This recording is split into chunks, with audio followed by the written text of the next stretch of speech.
ప్రియులరా, మూఢనమ్మకాలు అనేవి చాలా రోజులుగా మనుషుల్ని ఏలుబడి చేస్తున్నాయి. నమ్మకాలు, మూఢనమ్మకాలు. మూఢనమ్మకం అనేది ఎలా ఉంటుందంటే, ఒక మనిషి మట్టి మెదడులో పుట్టి అది ఒక మనిషి ద్వారా మరో మనిషికి, ఆ మనిషి ద్వారా ఇంకో మనిషికి, ఆ మనిషి ద్వారా మరో మనిషికి, అలా ఒక ప్రాంతానికి, ఒక రాష్ట్రానికి, ఒక దేశానికి, చివరికి ప్రపంచానికి కూడా వ్యాపించిన ఆశ్చర్యపోనంతగా ఈరోజు చాలా మూఢనమ్మకాలు ప్రపంచాన్ని అలుముకున్నాయి. చాలామంది చాలా విషయాలు చూడకపోయినా నమ్ముతుంటారు. చూడకపోయినా నమ్ముతారు. ఈ పాయింట్ నోట్ చేసుకోండి అందరూ. ఎలా నమ్ముతారని చెప్తున్నాను. చూడకపోయినా నమ్ముతారు. ఆ చూడకపోయినా నమ్మేటువంటి విషయాలలో ఒక ప్రధానమైన విషయం ఏంటంటే, బలవంతంగా ప్రాణం తీసుకున్న వాళ్ళు, అనగా ఆత్మహత్య చేసుకుని చచ్చిపోయిన వాళ్ళు గాలి అవుతారని, దయ్యం అవుతారని, పట్టుకుంటారని, పీడిస్తారని, పేక నొక్కుతారని, కనబడ్డారని, ఎదురయ్యారని, ఇలాంటి మాటలు చెప్పేవాళ్ళు చాలామందిని మనం చూస్తాం. ఏమై రైట్ ఆర్ రాంగ్? నేనేమైనా కొత్త విషయం చెప్తున్నానా? ఇది వరకు మీరు అందరూ విన్నదేనా? ఇది చెప్పాలి. నేనేమైనా కొత్తది చెప్తున్నానా? ఇది అంతా మాకు తెలుసండి, జనాలందరూ నమ్మేదే ఇది అని మీరు నాతో ఏకీభవిస్తారా? చెప్పండి. ఏకీభవిస్తానన్న వాళ్ళు చేయెత్తాలి. రైట్. ఆల్మోస్ట్ ఆల్ ఈ సభలో ఉన్న వాళ్ళందరూ ఏకీభవిస్తారు. ఎందుకు ఏకీభవించరు? ఎందుకంటే ఇది మన చిన్నతనం నుంచి మనకు అలవాటు. ఒకడు అంటాడు, రాత్రి నిద్ర లేచిన తర్వాత, రాత్రి పడుకుని ఉదయం నిద్ర లేచిన తర్వాత ఒకడు అంటాడు మనతో, మన పక్కింటోడు, మన ఎదురింటోడు ఎవడో చచ్చిపోయాడు కదా, ఉరి తీసుకుని చచ్చిపోయాడు కదా, వాడు మీద పడిపోయాడు ఆ రాత్రి అంటాడు. మీద పడిపోయి ఏం చేశారట? గాలి ఆడకుండా చేశారట, ఊపిరి ఆడకుండా చేశారట, పేక నొక్కేశారట. ఆ పేక నొక్కేస్తే మరి ఏం చేస్తే పోయాడు? పక్కకి తిరిగి పడుకుంటే పోయాడట. ఇప్పుడు నేను మీ పేక నొక్కాలనుకుంటే మీరు పక్కకి తిరిగి పడుకున్నా నొక్కగలను, బోర్లా పడుకున్నా నొక్కగలను, వెలకెలా పడుకున్నా నొక్కగలను, ఎలా పడుకున్నా నొక్కగలను. అంటే ఈ దయ్యాలైనోళ్ళు, గాలి అయినోడు బోర్లా పడుకుంటేనే పీకలు నొక్కుతాడా ఏంది? పక్క తిరిగి పడుకుంటే వాడికి పీక నొక్కడానికి చేతులు సహకరించవా? చెప్తారు వాళ్ళు, ఏదో చెప్తారు పొద్దునే. మనం ఏం చేస్తామంటే నమ్మేస్తాం. నమ్మేసి క్రైస్తవులు అనుకోండి, మంచం చుట్టూ కొబ్బరి నూనె వేస్తారు, ఏదో పద్దం వేసినట్టు ముగ్గుతో. లేకపోతే నుదుటి మీద సిలువు గుర్తేసుకుంటారు. లేకపోతే బైబిల్ తల దగ్గర తలగడ కింద పెట్టుకుని పడుకుంటారు. లేకపోతే ఈ మధ్య ఇంకా ఏవో యేసుక్రీస్తు యంత్రాలు, సిలువులు వచ్చాయట, అవి చేతులకు గట్టుకు పడుకుంటున్నారు గుమ్మాలకి. హైందవ సోదరులు అనుకోండి, తాయితులు కట్టించుకోవడము, పసుపుతాడు కట్టించుకోవడము, ఏరు ముక్కలు కట్టించుకోవడము, లేకపోతే ఎవడొకటి దగ్గరికి వెళ్ళి నిమ్మకాయలు, ఎండుమిరపకాయలు పూజ చేసి ఇస్తే తెచ్చుకుని తల కింద పెట్టుకోవడం, గుమ్మానికి కట్టుకోవడం, పటాలు పెట్టుకోవడం, సంథింగ్ వాళ్ళు చేస్తుంటారు. ఇక ఇస్లాంలో కూడా ఇలాంటివి ఉన్నాయి. అక్కడ కూడా కొంతమంది ప్రత్యేకమైన బాబాలు ఉంటారు. వాళ్ళు కూడా ఏవో మంత్రించిస్తుంటారు, అవి తెచ్చుకుని వీళ్ళు కట్టుకుంటుంటారు. ఇవన్నీ మనం మాట్లాడుకోవడానికి బాగున్నాయి. కానీ ఈ సభలో చాలామంది ప్రజలు ఉన్నారు. మీ అందరినీ నేను సూటిగా అడుగుతున్నాను. నేను చనిపోయిన వ్యక్తి మరలా తిరిగి రావడం చూశానండి అన్నవాళ్ళు చేయెత్తాలి. ఎవడు లేడు. ఫ్రాంక్గా మాడుకుంటే, పిచ్చోడు కాకపోతే, పిచ్చోడైతే చేయెత్తాడు. ఫ్రాంక్గా మాడుకుంటే, పిచ్చోడు కాకపోతే, వాళ్ళు నిజాన్ని నిర్భయంగా ఒప్పుకుంటే, ఇంతవరకు చచ్చిపోయిన వాడిని ఎప్పుడూ మన కళ్ళతో మనం తిరిగి రావడం చూడలేదు. విచిత్రం ఏంటంటే, మన పల్లెల్లో గేదెలు కాసుకునేటోళ్ళు, కూలి పనికి పోయేటోళ్ళు, పాలు అమ్ముకునేవాళ్ళు, పెరుగు అమ్ముకునేవాళ్ళు, వ్యవసాయం చేసుకునేవాళ్ళు, చిన్న చిన్న ఉద్యోగాలు, చిన్న చిన్న వ్యాపారాలు చేసుకునేవాళ్ళు ఎవరైనా చచ్చిపోయారు అనుకోండి, వాళ్ళు గాలి అయిపోయారని, వాళ్ళు ఏదో అయిపోయారని చెప్తారు తప్ప, సిల్క్ స్మిత చచ్చిపోయింది, గాలి అవ్వలేదు. దివ్యభారత్ చచ్చిపోయింది, గాలి అవ్వలేదు. పివి నరసింహారావు గారు చచ్చిపోయారు, ఎన్టీ రామారావు గారు చచ్చిపోయారు, ఇందిరాగాంధీ గారు చచ్చిపోయారు. Powerful women.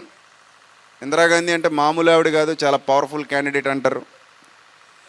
ఇంకా వాళ్ళ మాట పక్కనెడితే, 2 రాష్ట్రాలని గడగళ్ళాడించినటువంటి కిల్లర్ వీరప్పన్ చచ్చిపోయాడు. మరి ఆడు గాలి అయితే ఎలా ఉంటుంది? గంధపు చెట్లన్నీ గాలికి ఎగిరిపోతాయి. బతికుండగానే గంధపు చెట్లు నరికిపడేశాడు, స్మగ్లింగ్ చేశాడు. అలాంటిది కిల్లర్ వీరప్పని కానీ గాలేడు అనుకోండి, మరి గంధపు చెట్లు ఏమవ్వాలి? ఇప్పుడు గాలికి ఎగిరిపోవాలిగా, వాళ్ళని చంపిన వాళ్ళు చచ్చిపోవాలిగా. లేదు, ప్రపంచాన్ని దడదడలాడించాడు ఎవరు? ఉగ్రవాది బిన్ లాడెన్. ప్రపంచాన్ని గడగడలాడించాడు, చంపేసింది అమెరికా. నిఘా వేసి శాటిలైట్ నుంచి వాడి ఊహా చిత్రాలు, వాడు ఎక్కడ ఉంటున్నాడు అన్నీ కనిపెట్టి, కెమెరాలు పెట్టి కనిపెట్టి ఎక్కడ ఏ ఇంట్లో ఉన్నాడో తెలుసుకొని చంపేశారు. అంతే, పట్టుకుని చంపేశారు. ఇప్పుడు అమెరికా మీద పగతోనే కదా ఆ విమానాన్ని హైజాక్ చేశాడు. అతని విమానంతోనే, వాళ్ళ విమానంతోనే వాళ్ళ ట్విన్ టవర్స్ని ఏం చేశాడు? కూల్చిపడేశాడు. సో అమెరికాకి శత్రువుగా మారాడు, బద్ధ శత్రువు బిన్ లాడెన్. ఆ కోపంతో, ఆ పగతో అమెరికా ఏం చేసిందంటే బిన్ లాడెన్ని పట్టుకుని చంపేసింది. ఇప్పుడు బతికుండగానే, మీరు ఆలోచించండి, బతికుండగానే అన్ని వేల మందిని చంపేసినోడు, అన్ని లక్షల మందిని చంపేసినోడు, అన్ని దేశాలని గడగడలాడించినోడు మీరు అనుకున్నట్టుగా గాలేయాడు అనుకోండి, పాస్పోర్ట్ అక్కర్లా, వీసా అక్కర్లా, ముసుగేసుకో అక్కర్లా, ఎక్కడికి కావాలనుకుంటే అక్కడికి పోవచ్చు. ఇంకా గట్టిగా మాట్లాడితే అమెరికా ప్రెసిడెంట్నే ఆవహించవచ్చు. వాడు గాలి అయితే ఎవరిని ఆవహించవచ్చు? మీరు అనుకున్న లెక్కల ప్రకారంగా అమెరికా ప్రెసిడెంట్నే ఆవహించవచ్చు. అమెరికా ప్రెసిడెంట్నే ఆవహించి అమెరికా మొత్తాన్ని వాడి కోరిక నెరవేర్చేసుకోవచ్చు. అమెరికా మొత్తాన్ని ఏం చేసేయచ్చు? నాశనం చేసేయచ్చు. కానీ వాడు గాలెవల. ఈ సెలబ్రిటీలు, గొప్ప గొప్పోళ్ళు, నేరస్తులు, ఉగ్రవాదులు, తీవ్రవాదులు, కసబ్. అంతెందుకు కసబ్, ముంబై ఉగ్రదాడిలో దొరికాడు. తర్వాత మనం ఉరి తీసేసాం, మన ఇండియా ఉరి తీసేసింది. చాలా రోజులు కూర్చోబెట్టి మేపి ఇంకా అనవసరం అని చెప్పి ఉరి తీసేశారు. మరి వాడి గాలి అయితే ఎప్పటికి ఎన్ని చోట్ల ఏం పేలిపోవాలో, ఏమైపోవాలో, ఏమి నాశనం అయిపోవాలో, వాడు పెద్ద పెద్ద వాళ్ళందరిని ఆవహించేసి దేశాన్ని నాశనం చేసేయాలి కదా. అలాగా జరగల. ఇలా మనం ఆలోచించుకుంటూ పోతే ఎక్కడా కూడా మనకి ఎలాంటి రుజువులు కనబడట్లేదు, కానీ మనం నమ్ముతున్నాం.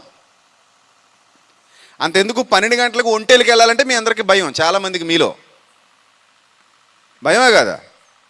పక్కన ఎవడొకరు లేపుతారు. భార్య అయితే భర్తనో, భర్త అయితే భార్యనో, పిల్లలైతే తల్లిదండ్రులనో, ఎవరొకరిని లేపి నేను బాత్రూమ్కి వెళ్ళాలి, కొంచెం సాయం వస్తావా అని అడుగుతారు. ఏమమ్మా ఏమవుద్దంటే, పగలు లేని ఆ బాత్రూమ్ భయం రాత్రి ఎందుకు వచ్చింది? పగలు అదే బాత్రూమ్ అదే ఇల్లు, రాత్రి అదే బాత్రూమ్ అదే ఇల్లు, జస్ట్ చీకటి పడింది అంతే, అంతకు మించి తేడా ఏమీ లేదు. రాత్రికి పగలకి తేడా ఉంది చెప్పండి? పరిసరాలు ఏమైనా మారిపోతాయా? ప్రాంతాలు ఏమైనా మారిపోతాయా? ఏమి మారు. అవే చెట్లు, అవే ఇల్లులు, అవే వీధులు, అవే మనుషులు, అవే గ్రౌండ్లు. కాకపోతే కొంచెం రంగులు తగ్గుతాయి అంతే. అంతేనా? మెట్ట మధ్యాహ్నం ఎలా ఉంటుంది? బాగా వెలుగు ఎక్కువ ఉంటుంది, సూర్యుడు ఉంటాడు కాబట్టి. రాత్రిపూట అంత వెలుగు ఉండదు, ఈ దీపాలో లైట్లో వెలిగించుకుంటాం కాబట్టి కొంచెం లైటింగ్ తక్కువ ఉంటుంది తప్ప రాత్రికి పగలకి పెద్ద తేడా ఏమీ లేదు. అదిగాకి ఈ లైటింగ్ వచ్చేసిన తర్వాత, ఈ కరెంట్ కనిపెట్టుకున్న తర్వాత మరీ తేడా తగ్గిపోయింది. కానీ మీకు పగలంతా బాగానే ఉంటారు, రాత్రి అయ్యేసరికి ఏవో గుర్తొస్తుంటాయి. ఏం గుర్తొస్తాయి అని అంటే, వాడు పోయాడు, వీడు పోయాడు, ఆవిడ ఊరు తీసుకుంది, ఆవిడతో బియ్యం ఏరుకున్న, పక్కన అరుగు మీద కూర్చుని బియ్యం ఏరుకున్న మనిషి 5 వరకు పిచ్చపాట మాట్లాడుకున్నోళ్ళే. ఆవిడతో కలిసి ఎన్నో విషయాలు పంచుకుని ఉంటారు వీళ్ళు, పనికొచ్చేవి పనికిరానివి కూడా. కానీ ఆవిడ బతుకున్నంత వరకు ఆవిడని ఒకలా చూసి ఆవిడ ఉరి తీసేసుకుంది అనగానే ఆవిడ మీద ఏదో తెలియని ఒక భ్రమ, ఒక భ్రాంతి పెట్టుకుని ఇప్పుడు ఆవిడ ఒక పవర్ఫుల్ ఉమెన్ అయిపోయింది. అంటే అప్పటి వరకు లేని పవర్ ఇప్పుడు ఎప్పుడు వచ్చేసింది? చనిపోయిన తర్వాత వచ్చేసింది. ఓ బాగా పవర్ఫుల్ అయిపోయింది. ఇదంతా ఎందుకు మన నరనరాల్లో జీర్ణించుకుపోయింది అని అంటే, చూడండి, అదొక ఇంగ్లీష్ సినిమా, ఇంగ్లీష్ వాడు తీసినటువంటి దయ్యాల సినిమా. ఆ పక్కన ఉన్నదే దయ్యంగా చేసిన ఆమె, ఒరిజినల్గా ఆమె అలా ఉంటుంది. అది ఒరిజినల్ ఫోటో. మేకప్ వేసి దయ్యంగా మార్చిన తర్వాత అలా తయారైంది. అందుకే బిఫోర్ ఆఫ్టర్ అని 2 చూపిస్తున్నాను మీకు. మేకప్ వేసి దయ్యంగా మార్చిన తర్వాత ఆ పెదాలకి రంగు, కళ్ళల్లో లెన్సెస్, తర్వాత ఆ తెల్లని కలరు ముఖానికి, జుట్టు అలా చంద్రవందరగా చేయడం. సో ఇదంతా కూడా ఏంటి అని అంటే మేకప్ వేసి ఆమెను అలా మార్చారు. అలా మార్చటం వల్ల సినిమాలో ఆమె ఆ రక్తాన్ని తాగేసినట్టు, పేక కొరికేసినట్టు, వెనక్కి వచ్చేసినట్టు ఇవన్నీ చూపించేసరికి ఇప్పుడు ఒకవేళ ఈ తెర మీద అదే సినిమా కానీ ప్లే చేసాం అనుకోండి, మీరు ఇంటికి కూడా వెళ్ళరు. ఎందుకంటే నమ్ముతున్నారు కాబట్టి. మన తెలుగు రాష్ట్రాల్లో అయితే ఇలాంటి వాటికి పెట్టింది పేరు రామ్ గోపాల్ వర్మ. రేవతితో రాత్రి అనే సినిమా చేశాడు ఎప్పుడో మా చిన్నప్పుడు. ఆ రేవతి ఎలా ఉంటుందో చూడండి, దాని మీద మీకు స్క్రీన్ మీద చూపిస్తాడు. మామూలుగా అయితే రేవతిని చూస్తే అంత భయం వేయదు, కానీ రాత్రి అనే సినిమాలో రేవతిని చూసినప్పుడు మాత్రం కొంచెం భయం అనిపిస్తుంది. ఎందుకు భయం అనిపిస్తుంది? అదిగో ఆ పళ్ళు, ఆ కళ్ళు, నిజంగా దెయ్యమేనేమో అనిపించేలా. అదిగో ఆ రేవతి మామూలుగా అలా ఉంటుంది. రేవతి ఒరిజినల్గా ఎలా ఉంది అలా ఉంటుంది కదా. ఇదే రేవతిని ఎలా చూపించాడు చూడండి రామ్ గోపాల్ వర్మ. ఆ ఫోటోలో చూడండి, పై ఫోటో ఎంత భయంకరంగా చూపించాడు, చాలా భయంకరంగా చూపించాడు. ఈ సినిమా చూసి చాలామంది ప్యాంట్లు తడిపేసుకున్నారట ఆ రోజుల్లోనే. భయంతో వణికిపోయేవారట. అంటే ఈ ముద్రలు ఏవైతే ఉన్నాయో, ఈ సినిమాల తాలూకు ముద్రలు ఏవైతే ఉన్నాయో, ఈ అబద్ధాలే ప్రజల్లో బలంగా నాటుకుపోయాయి. మరికొన్ని ఇమేజెస్ చూడండి. ఈ మధ్యకాలంలో నన్ అని ఒక ఇంగ్లీష్ మూవీ వచ్చిందట, నన్. అది బాగా ప్రాచుర్యం పొందింది. ఆమె కూడా చాలా భయంకరంగా చిత్రీకరించారు, కానీ ఆమె ఎలా ఉంటుంది చూడదుగో. ఒరిజినల్గా ఆమె అలా ఉంటుంది. అఫ్కోర్స్ ఒరిజినల్గా కూడా కొంచెం తేడాగానే ఉంది ఆవిడ. సో ఆమెకు మేకప్ వేసేసరికి ఇంకా భయంకరంగా మారింది. ఈ భయంకరమైన మేకప్ వేసి జనానికి చూపించేసరికి అమ్మో దెయ్యం ఎలా ఉంటుందా. ఈ మూవీ అట భయపెట్టిన మూవీల్లో టాప్ లిస్ట్లో ఉందట, టాప్ 10లో ఉందట. ఇది ఇప్పటి వరకు వచ్చిన బాగా భయపెట్టిన మూవీల్లో టాప్ 10లో ఉన్నటువంటి మూవీ అట ఇది, దీన్ని నన్ను అనేది. అంత భయంకరంగా ఉంటుంది. ఒంటరిగా చూడాలంటే మీకు ఒళ్ళు గగురు పొడిచేద్ది.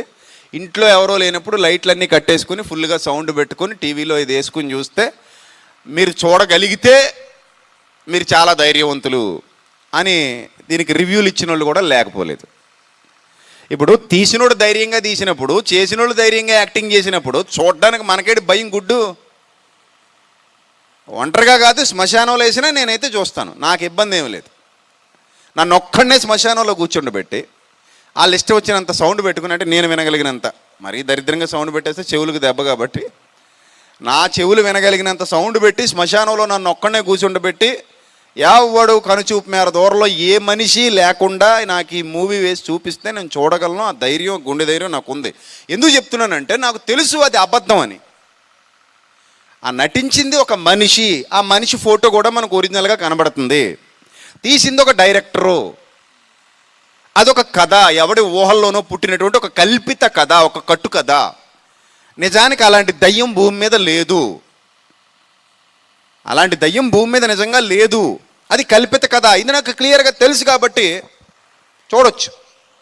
ఆ డైరెక్టర్ తీసేటప్పుడు ఎన్నిసార్లు చూసుంటాడో, అంతే కదా.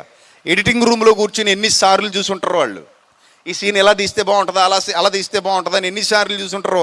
ఆవిడ యాక్టింగ్ ఎన్నిసార్లు కెమెరా ముందు ఎలా భయపెట్టకూడదు అలా భయపెట్టాలి, కళ్ళు ఎలా పెట్టాలి, పళ్ళు ఎలా పెట్టాలని ఎన్నిసార్లు చెప్పుంటాడో దయ్యానికి కదా. సో వాళ్ళకి ఏమీ భయం అనిపించదు, కానీ భయం అనిపించేది ఎవరికి? ఈ నమ్ముతున్న, గుడ్డిగా నమ్ముతున్న అమాయకుడికి. అవునా కాదా?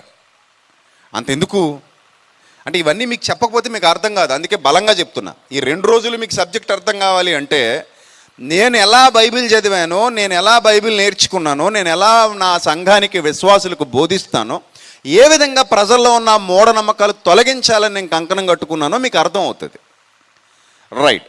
గతంలో కూడా మన తెలుగు సినిమాల్లో కూడా ఇదిగో చంద్రముఖి అనేదో బాగా పాపులర్ చేశారు లేదా? చంద్రముఖి కలెక్షన్ల వర్షం కురిపించిందట. ఎందుకంత అదిగా అది అలా పెట్టారు. అలా పెడితే భయం వేయదా? అలా ఆయనకు కూడా భయం వేస్తుంది, సూర్య గారికి. జ్యోతికతో సంసారం చేసే సూర్య గారికి కూడా ఏమవుతుంది? భయం వేస్తుంది. ఇద్దరు పిల్లలు వాళ్ళకి, వాళ్ళ ఇద్దరు పిల్లలకు కూడా భయం వేస్తుంది. వాళ్ళ అమ్మ ఇంట్లో ఎలాగ వస్తే కళ్ళు అలా పెట్టుకొని, ఒళ్ళు ఇలా పెట్టుకొని, మొహం అంతా మసిపూసేసుకొని, కుంకుమ అంతా రాసేసుకొని అర్ధరాత్రి రోడ్డు మీద మీరు నడిచి వస్తున్నారనుకోండి, వెనకాల అలాంటి యాసం వేసుకొస్తే మీకు గుండె ఆగిపోద్ది. ఒంటరిగా ఉంటే అసలు అంటే ఏంటంటే ఆ ఫీడ్బ్యాక్, అది మైండ్కి ఏదైతే ఫీడ్బ్యాక్ ఇస్తారో ఆ ఫీడ్బ్యాక్ మనం నరనరాల్లో జీర్ణించుకుపోవడం వల్ల వన్స్ నువ్వు నమ్మితే నీకు భయం వేస్తుంది. నమ్మితే భయం వేస్తుంది. నమ్మబోతే ఏ భయం లేదు, అస్సలు భయమే వేయదు. ఎవడైతే నమ్ముతున్నాడో వాడికి ఏమేస్తుంది? భయం వేస్తుంది. సో మామూలుగా అయితే ఎంత పద్ధతిగా ఉందో చూడండి. ఆవిడ గౌరవంగా, హుందాగా, పద్ధతిగా ఉంది ఆవిడ కదా. సూర్య గారి వైఫ్ మీ అందరికీ తెలుసు, చాలా సినిమాల్లో చేసింది ఈవిడ హీరోయిన్గా. సో ఆవిడకి అలా మేకప్ వేసి చూపించారు మనకి. ఆ మేకప్ వేసి చూపించారు కాబట్టి అమ్మో చంద్రముఖి అని భయపెట్టేశారు. ఇలా ఒకటి కాదు, రెండు కాదు, చిన్న పిల్లలకు కూడా దయ్యాల మేకప్లు వేసిన సినిమాలు ఉన్నాయి. చిన్న పిల్లలను కూడా వదలలేదు. ఒక 5 ఏళ్ళు 6 ఏళ్ల పిల్లలకు కూడా దయ్యాల వేషాలు వేసి, అదిగో దయ్యాలు, అదిగో ఆడు కూడా దయ్యమేనట, చైనా దయ్యమీడు ఏమండి. ఇలా చిన్నపిల్లలను కూడా దయ్యాల మేకప్లు వేసేసి ఇదిగో దయ్యం వచ్చేసింది అన్నట్టు చూపించేసరికి ఎప్పటికీ పసిపిల్లలు మొదలుకొని వృద్ధుల వరకు అందరూ హడలెత్తిపోయి భయపడిపోయి ఇలాంటి వాటిని నరనరాల్లో జీర్ణించేసేసుకున్నారు. ఇప్పుడు ఇది అబద్ధం అని నేను చెప్పడానికి ముందు మరొక విషయం చెప్తా. మూఢనమ్మకాలు ఎలా ఉంటాయనేది చెప్తా. మూఢనమ్మకాలు. పావులు పాలు తాగుతాయా? మీరు చెప్పాలి. పావులు పాలు తాగుతాయా? తాగవు. కానీ మనం పొట్టల్లో పాలు వేస్తాం. మూఢనమ్మకమా కాదా? గుడ్డి నమ్మకం. నిజానికి పాము పాలు తాగదు, ఇది క్లియర్. మీరు ఎప్పుడైనా చూసారా పోను తాగడం? సినిమాల్లో కాదు. సినిమాల్లో అయితే వచ్చి ముట్టెట్టి మరీ తాగద్ది. పిల్లి తాగుద్ది, కుక్క తాగుద్ది, కానీ పాము తాగదు. సో కాబట్టి పాము పాలు తాగుద్ది అనేది ఒక అబద్ధం. అయితే ఇంకో పచ్చి అబద్ధం చెప్పనా? పాములు పగబట్టేస్తాయట, తొక్కితేనట, ఆ తొక్కినోడిని చంపేదాకా నిద్రవట. ఇంకా పనే ఉండదు దానికి. ఇంటికొచ్చట వాసన చూసుకుంటున్నట, ఇంటికొచ్చట ఎక్కడున్నాడో ఎత్తుక్కున్నట,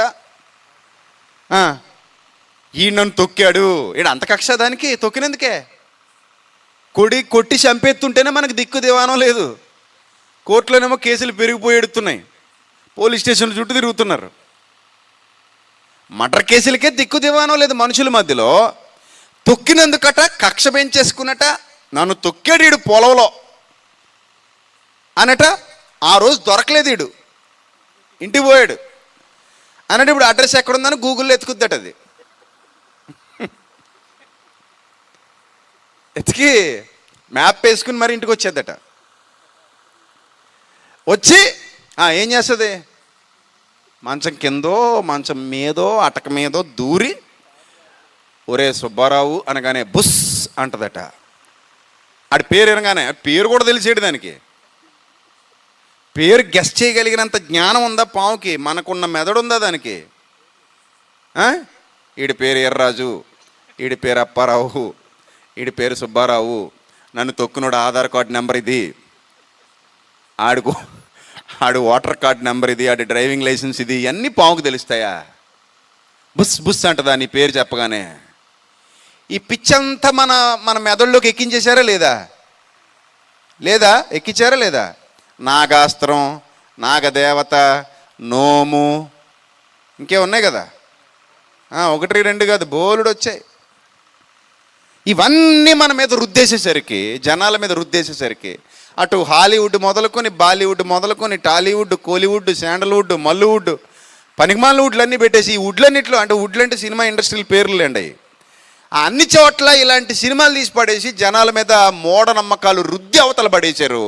ఇప్పుడు మనం నమ్ముతున్నాం. అందుకే చోళ్ళు కట్టుకో అమ్మా. ఏ చోళ్ళమ్మా? మంత్రించిన చోళ్ళకు పాము భయపడిపోతా నువ్వు మొల్ల కొట్టు తిరిగితే. ఆ చోళ్ళు జావ కాసుకుని తాగు, ఏమైనా ఆరోగ్యం బాగుంటుంది. మొల్లోను గట్టు తిరిగితే ఏమొస్తుంది? నీ మొహం ఏమి రాదు. సో ఇలాంటి ఎన్నో పిచ్చి నమ్మకాలు, ఎన్నో మూఢనమ్మకాలు. నువ్వు తొక్కిపోతే అక్కడ ఉన్నప్పుడే పాము ఏమైనా చేస్తుంది, భయపడి అది కూడా, లేకపోతే దానికి భయమే, నువ్వు చంపేస్తావని దాని భయం.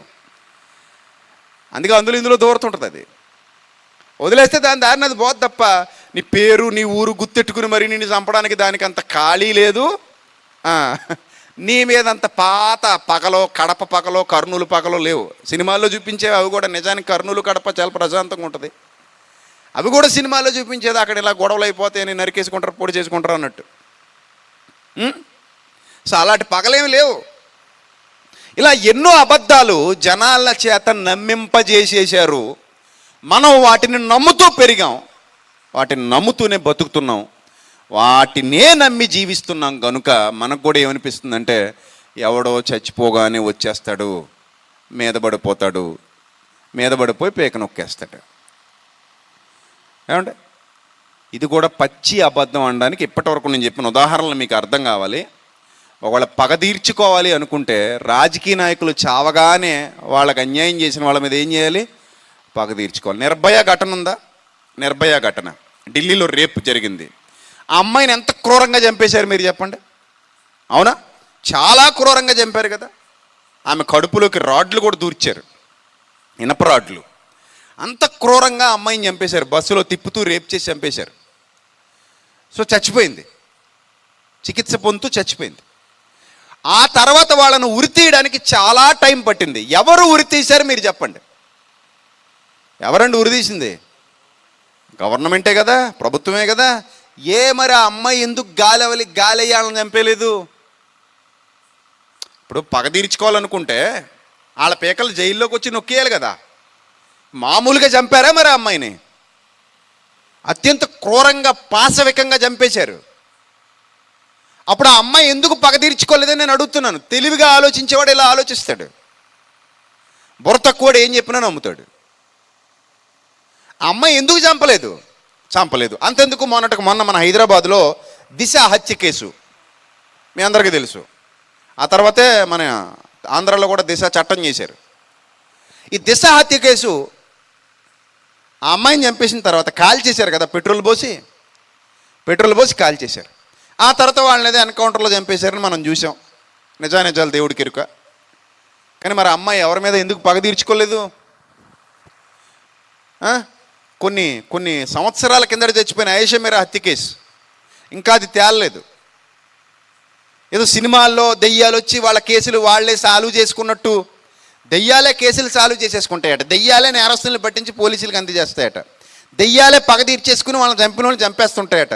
ఇలాంటి సినిమాలన్నీ తీసేస్తుంటే చూసేసి ఇట్ల మీద ఇట్లు చేసేస్తున్నారు కదా. ఆ నిర్మాతలకి, దర్శకులకి డబ్బులు బాగా వస్తున్నాయి కదా. మరి ఇప్పుడు మనం ఒరిజినల్ సంఘటనలు మాట్లాడుకుంటున్నాం. ఆయేషా మీరా హత్య కేసు ఎందుకు తేలలేదు? నిర్భయ ఘటనలో వాళ్ళకి శిక్ష ఎందుకు ఆమె విధించలేదు? దిశ హత్య కేసులో నిజాలు ఎందుకు ఇంకా అవ్వలేదని, తేలలేదని ఎందుకు బాధపడుతున్నారు? ఆ ఎన్కౌంటర్ అయిపోయిన వాళ్ళు కాకుండా ఇంకా ఎవడో ఉన్నాడని చెప్పి కొన్ని వాదనలు వస్తున్నాయి. ఆడెవడో ఎలా పసిగట్టేది? ఇన్నున్నాయి. చాలామంది దొంగలు అన్యాయంగా వాళ్ళ ఇళ్ళ మీద పడి దోచుకుని చంపేసి డబ్బులు పట్టుకెళ్ళిపోయిన వాళ్ళు కూడా ఉన్నారు.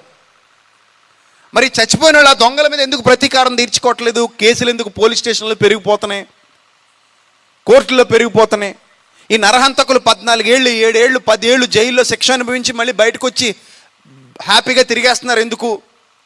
కొంతమంది అయితే చంపేసిన తర్వాత వాళ్ళ మీద ఎలాంటి నేరారోపణ జరగకపోగా దొరల్లాగా బయట ఎందుకు తిరుగుతున్నారు వాళ్ళు? మర్డర్ కేసులు ఉన్నా కూడా ఈ మర్డర్ అయిపోయిన వాళ్ళు ఎందుకు వీళ్ళ మీద ప్రతీకారం తీర్చుకోవట్లేదు? మరి వాళ్ళ గాలి అవరా? ఆ గాలికి శక్తి ఉండదా? ఇప్పుడు ఆత్మహత్య చేసుకున్నోడికి ఎక్కువ కోపం ఉంటుందా? హత్య చేయబడ్డోడికి ఎక్కువ కోపం ఉంటుందా? చెప్పండి. హత్య చేయబడ్డోడికే కదా ఎక్కువ కోపం ఉంటుంది. మరి అంత కోపంతో రగిలిపోతున్న ఆత్మ శ్మశానంలో ఊగిపోవాలి కదా, మట్టిలోంచి పైకి లేచిపోవాలి కదా. ఉండదు, పెట్లో ఎముకలు తప్ప మట్టిలో ఏముండదురా బిడ్డ, ఏముండదు. ఇంతవరకు నేను చెప్పినవన్నీ నిజాలు. మన కళ్ళతో ఈ అబద్ధాలను ఎప్పుడూ మనం చూడలేదు, ఓన్లీ సినిమాలలో మాత్రమే చూసాం. అవునా కాదా చెప్పండి? అవునా కాదా? ఓన్లీ సినిమాలలో తప్ప సినిమాల్లో తప్ప, నవలల్లో తప్ప, సీరియల్స్లో తప్ప ఎక్కడ నిజ జీవితంలో ఇంతవరకు మనం చూడలేదు. అంత ఎందుకండి, చచ్చిపోయినోడు మళ్ళీ వస్తాడంటే మనతో గొడవలు పెట్టుకున్న వాళ్ళు గొడవే మనం చూస్తాం తప్ప మనతో ప్రేమగా ఉండి చచ్చిపోయినోళ్ళు లేరా? అమ్మ చనిపోయింది అనుకోండి, బిడ్డ మీద అమ్మకి ఎంత ప్రేమ ఉంటుంది. మరి వచ్చి అమ్మ పీక నొక్కుద్దా, తల నిమురుతుందా? తల నిమరడానికైనా అమ్మ ఎప్పుడు రాదే, భుజం తట్టడానికైనా నాన్న ఎప్పుడు రాడే,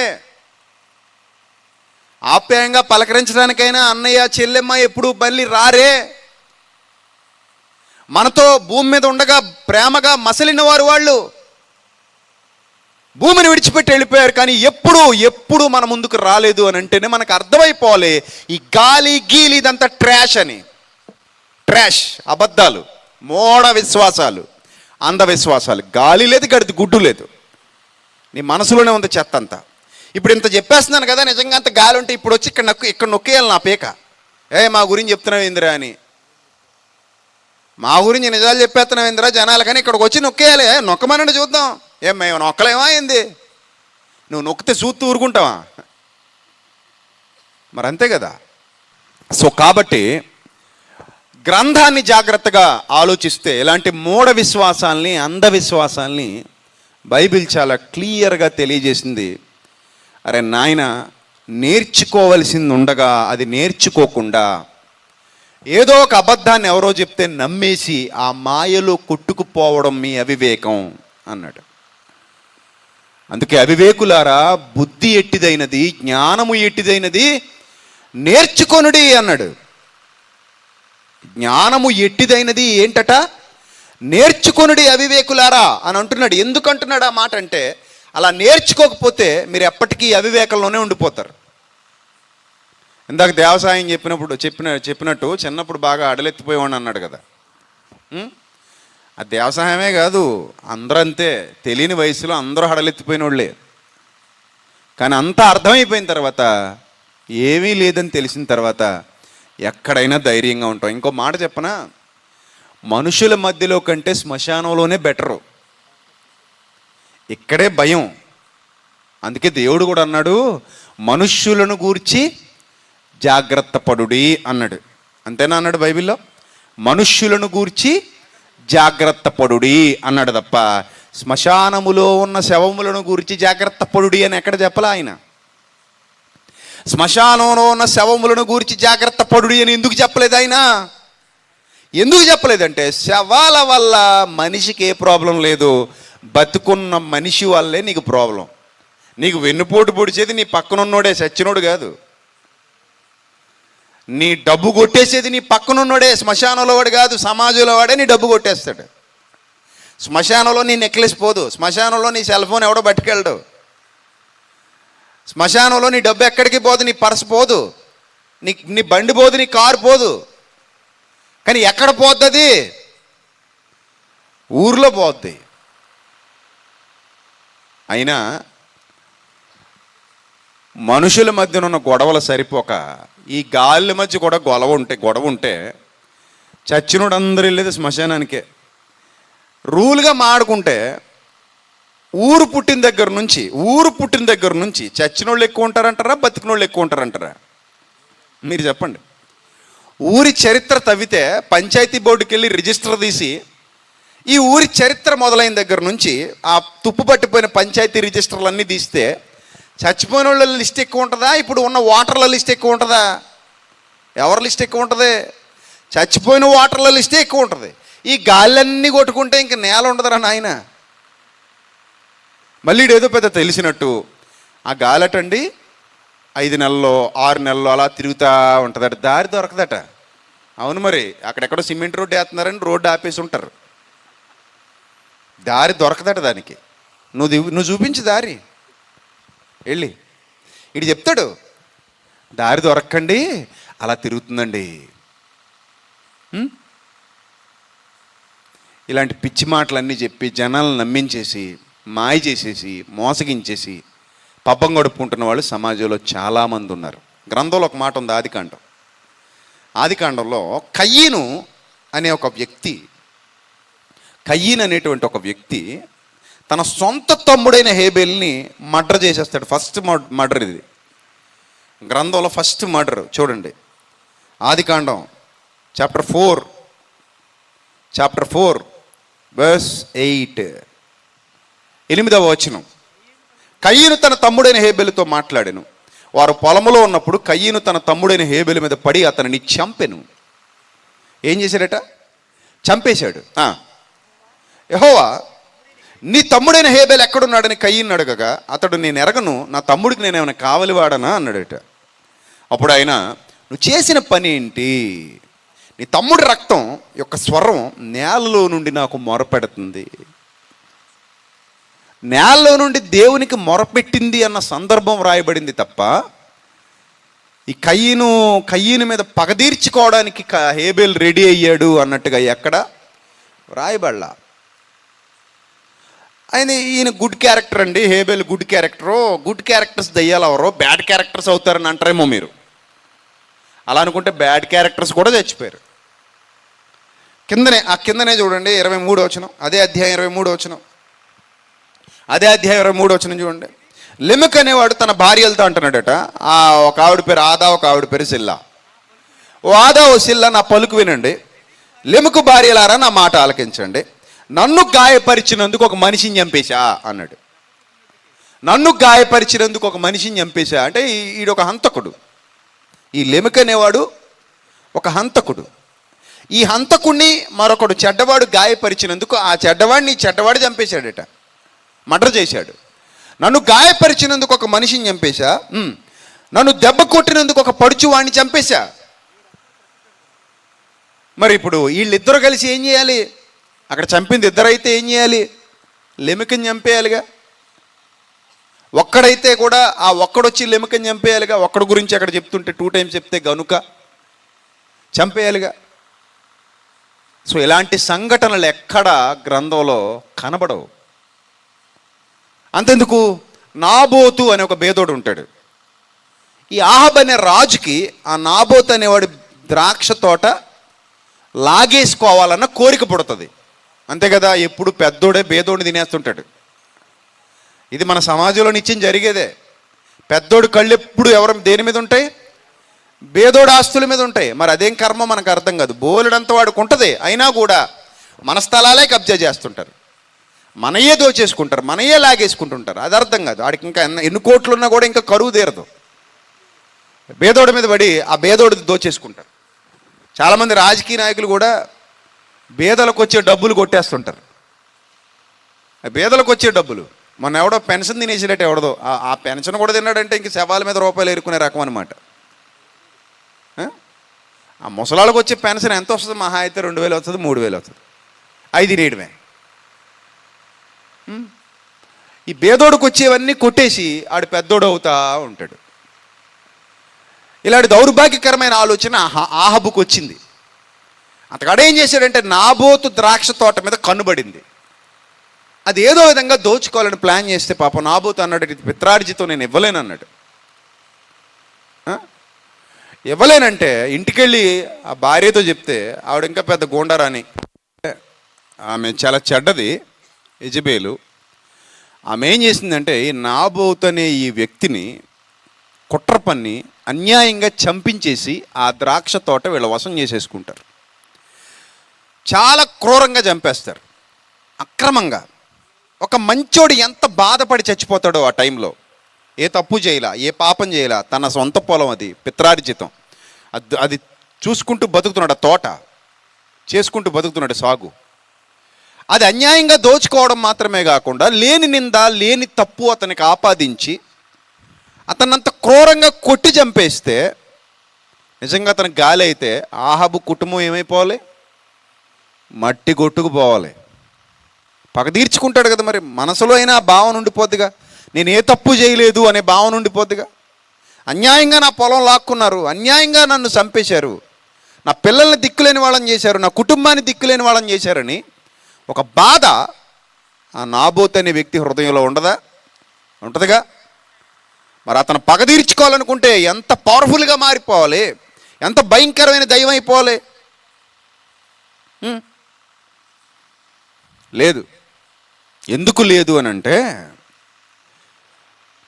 భూమి మీద ప్రతిఫలం ఇచ్చేవాడు దేవుడు. నీవేమి విత్తుతావో ఆ పంటనే కోస్తావు.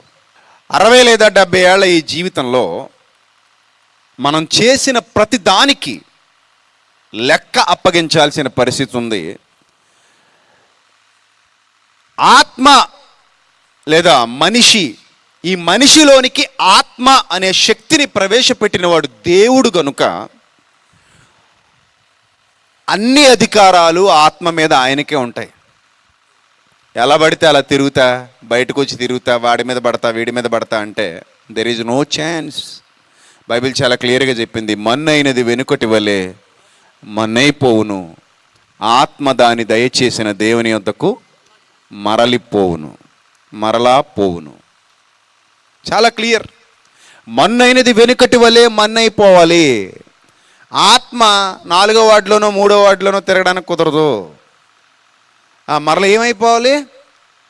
మరలా ఎక్కడి నుంచి అయితే దేవుడు పంపించాడో అక్కడికి వెళ్ళిపోవాలి తప్ప ఇక్కడ ఉండటానికి వీల్లేదు. అందుకే గ్రంథం ఎంత స్పష్టంగా చెప్పిందో మనం చూస్తే ప్రియులరా, యోబు గ్రంథం 16వ అధ్యాయం 22వ వచనం ఒకసారి చూద్దాం.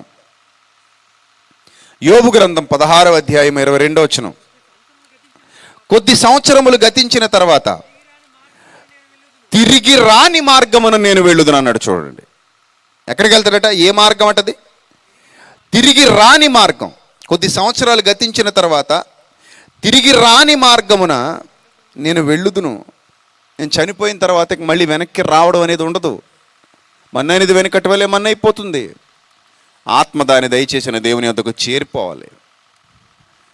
అదే యోబు గ్రంథం 7వ అధ్యాయం 9వ వచనం కూడా చూద్దాం. అదే యోబు గ్రంథం 7వ అధ్యాయం 9వ వచనం.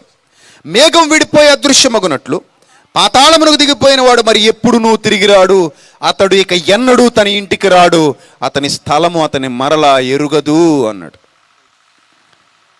ఎరుగదు. చచ్చిపోతే ఇక్కడ పని అయిపోయింది, వెళ్ళిపోవడమే.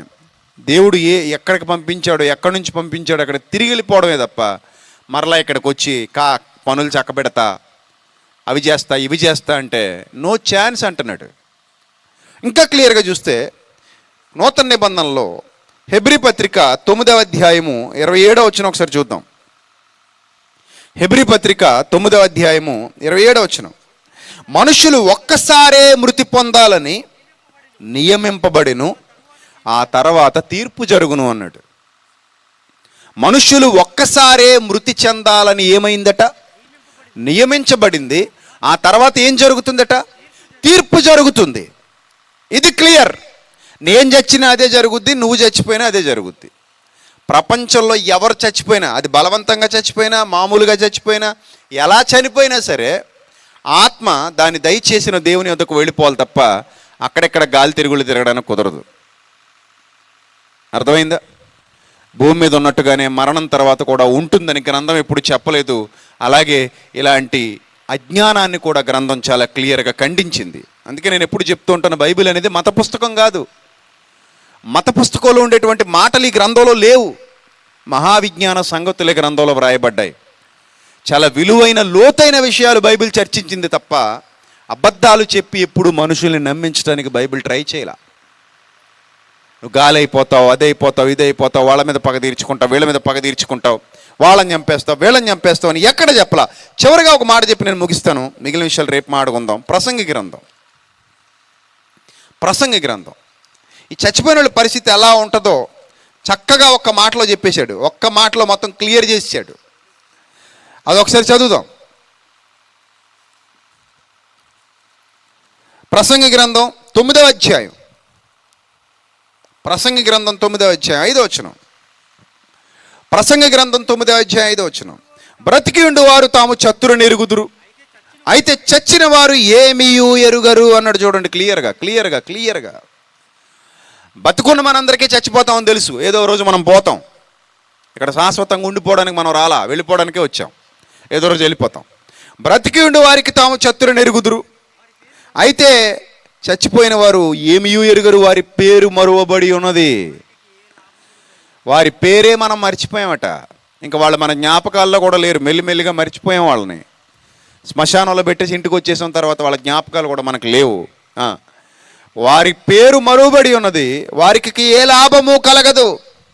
ఆ చనిపోయిన వారు ప్రేమించటాలు కానీ, పగపెట్టుకోవటాలు కానీ, అసూయ పడటాలు కానీ ఏ ఉండవో అన్నాడంతే. ఒక్కటే మాట క్లియర్ చేసి పడేశాడు చూడండి. సూర్యుని క్రింద జరుగు ఇక దేనిలోనూ వాళ్ళకి అలా ఎప్పటికీ వంతు లేదు. ఒక రకంగా చెప్పాలంటే బైబిల్ నేర్చుకున్న తర్వాత ఎక్కడ లేని ధైర్యం వస్తుంది. నేను ఇందాక చెప్పానుగా, శ్మశానంలో కూడా ధైర్యంగా కూర్చుని టిఫిన్ చేసి రావచ్చు, ఇబ్బంది ఏం లేదు. రాత్రంతా పడుకుని రావచ్చు, ఇబ్బంది ఏం లేదు. ఎందుకంటే మనం నమ్మిన మూఢనమ్మకమే మన భయం తప్ప, నిజాన్ని నమ్మితే భయం ఎగిరిపోద్ది. అర్థమైందా? మూఢనమ్మకాల్ని నమ్ముతూ మూఢనమ్మకాల్ని వెంబడిస్తూ ఉంటే అవి నిన్ను అలా వెంటాడుతూనే ఉంటాయి. మనిషి ఏమో దున్నపోతులా ఉంటాడు, చలిచేమలా వణికిపోతుంటాడు రాత్రి అయ్యేసరికి. ఎందుకంటే మనం చిన్నప్పుడు చదువుకున్న పద్యం గుర్తొస్తుంది, మేడి పండు చూడ మేలిమయ్యుండు పొట్ట విప్పి చూడ పురుగులుండు అన్నట్టు, పిరికివాని మదిని వెంక మీ లాగురా అన్నాడు కదా వేమన పద్యం. అలాగా పైకి ఎలా ఉన్నా కూడా లోపల పిరికితనం ఉందనుకోండి, ఆ పిరికితనంతో వణికిపోతూ ఉంటాడు. అందుకే గ్రంథం చాలా స్పష్టంగా చెప్పింది, చచ్చిపోయిన తర్వాత మళ్ళీ తిరిగి రావటాలు ఉండవు. గాళ్ళు గీళ్ళు ఏమీ లేవు. నువ్వే పెద్ద గాలిగాడివి, నువ్వే తిరగాలి ఊరి మీద ఏం తిరిగినా. అంతే తప్ప ఆ గాలి ఈ గాలి వచ్చి నీ మీద పట్టాలు, నిన్ను నొక్కటాలు ఏ ఉండవు. ఇవన్నీ అబద్ధాలు. ధైర్యంగా పడుకోండి, హ్యాపీగా ఉండండి. మిగిలిన విషయాలు రేపు ఎల్లుండి మాట్లాడుకుందాం ఇంకా లోతు.